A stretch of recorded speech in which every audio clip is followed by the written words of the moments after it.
هاتي مقشة واي كيس عندك وهتخلصي سجاد البيت كله في دقايق بسيطة. اللي ما يعرفنيش، انا فاطمة ودي قناة افكار. يلا بقى بينا نبدأ اوريكم انا بستخدم ايه في غسل السجاد بتاعي. هستخدم كيس اوكسي والصابون البلدي زي ما انتوا شايفين وكيس، وهنربطه على المقشة بالطريقة اللي انتوا شايفينها دي. الصابون البلدي هننقعه في مية سخنة ساعتين، هتلاقيها باشت خالص، وبعدين ترشيها ايه على السجادة بتاعتك بدل ما تقعدي تدعكي كده زيي. لا، الطريقة اللي انا بقولك عليها انك تنقعيها هتلاقيها باشت اسهل بكتير.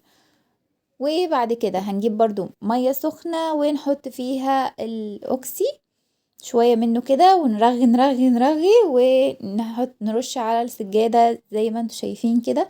بجد السجادة بتبقى ريحتها تحفة.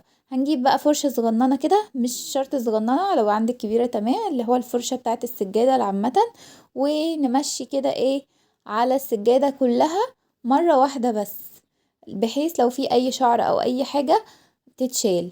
كده كده برضو المقشة بتشيل الشعر وبتشيل كل حاجة وبتشيل البقع بجد رهيبة. ولا بقى توطي ولا تتعبي نفسك، وهتغسلي السجاد في اقل من، يعني السجادة الواحدة هتغسليها في 5 دقايق. بجد عن تجربة انا بقيت بغسل السجاد بتاعي كله بالطريقة دي، لان انا اصلا ما بقيتش واحدة روطي، يعني اللي يشوفني كده يقول عندي 30 سنة وانا لسه صغننة والله. بس يلا بقى ايه، قومي اغسلي السجاد كده واتنشطي كده، ولا اقولك وديهم الدراي كلين. احنا اصلا مفرهدين لوحدنا، الصيام مفرهدنا. بس لا، انا بهزر معاكم، بس قومي يلا كده. لو انتي فعلا مش قادره وديهم الدراي كلين، او حالتك الماديه تسمح فوديهم الدراي كلين، ليه لا؟ يعني من الدلع يا جماعه. احنا بقى بنحط ليه الكيس في المقشة عشان يسهل حركة المقشة، وتبقى سلسة كده ورايحة وجاية معانا كده، وبتغسل السجادة وبتظبطها لنا وكده يعني. فالكيس مهم قوي، من غيره السجادة لا هتروح ولا هتيجي.